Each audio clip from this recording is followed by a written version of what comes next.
इस पूरे प्रेसिडेंट के एड्रेस में कहीं पर भी लफ्ज़ माइनॉरिटी का इस्तेमाल नहीं हुआ।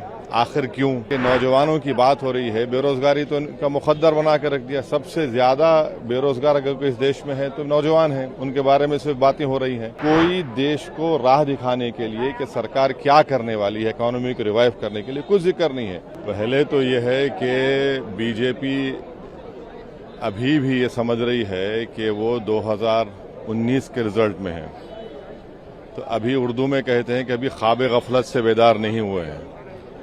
दूसरी बात यह है कि इस पूरे प्रेसिडेंट के एड्रेस में कहीं पर भी लफ्ज़ माइनॉरिटी का इस्तेमाल नहीं हुआ। आखिर क्यों? भाई, संविधान की आप बात करते हैं तो संविधान में आर्टिकल 30 में लिखा नहीं है माइनॉरिटी, तो इतनी नफरत क्यों है? तीसरा यह है कि नौजवानों की बात हो रही है, बेरोजगारी तो इनका मुकद्दर बना कर रख दिया। सबसे ज्यादा बेरोजगार अगर कोई इस देश में है तो नौजवान हैं, उनके बारे में सिर्फ बातें हो रही हैं। चौथी बात यह है कि फॉरेन पॉलिसी के ताल्लुक से कल एंथनी ब्लिंकन कह रहे हैं कि भारत में हेट स्पीचेस का इजाफा हुआ है, भारत में माइनॉरिटीज के जो रिलीजियस प्लेसेस है उनको डेमोलिश कर दिया जा रहा है। पांचवी बात यह है कि कोई देश को राह दिखाने के लिए कि सरकार क्या करने वाली है इकोनॉमी को रिवाइव करने के लिए, कुछ जिक्र नहीं है।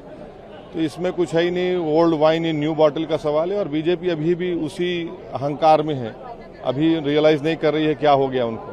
इमरजेंसी की भी बात की है प्रेसिडेंट ने, इमरजेंसी का जिक्र किया है, कहा कि किस तरह से कॉन्स्टिट्यूशन पर हमला हुआ था। कॉन्स्टिट्यूशन पर हमला तो कई मरतबा पार्लियामेंट में हुआ है बीजेपी की सरकार में, उस पर क्या बोलेंगे वो लोग? कितने इंस्टेंसेस गिनाए आपको? नीट को लेकर भी कहा कि हाँ, नीट का तो आप बोल देते ना कि दोबारा करवाएंगे। बेशर्मी की हद है।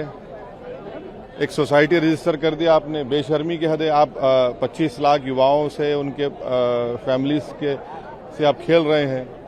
पेपर लीक हो जाता है एक दिन पहले, हर जगह लीक हो रहा है, कहाँ की लीक नहीं हो रहा है? तो नीट को दोबारा करवाना चाहिए, उसका जिक्र ही नहीं है। कहाँ पेपर लीक हो गया? झारखंड में, महाराष्ट्र में, बिहार में, हर जगह लीक हो चुका है। और प्रधानमंत्री झूठ बोलते, ना खाऊंगा ना खाने दूंगा, सब खा रहे हैं, लीक हो रहा है।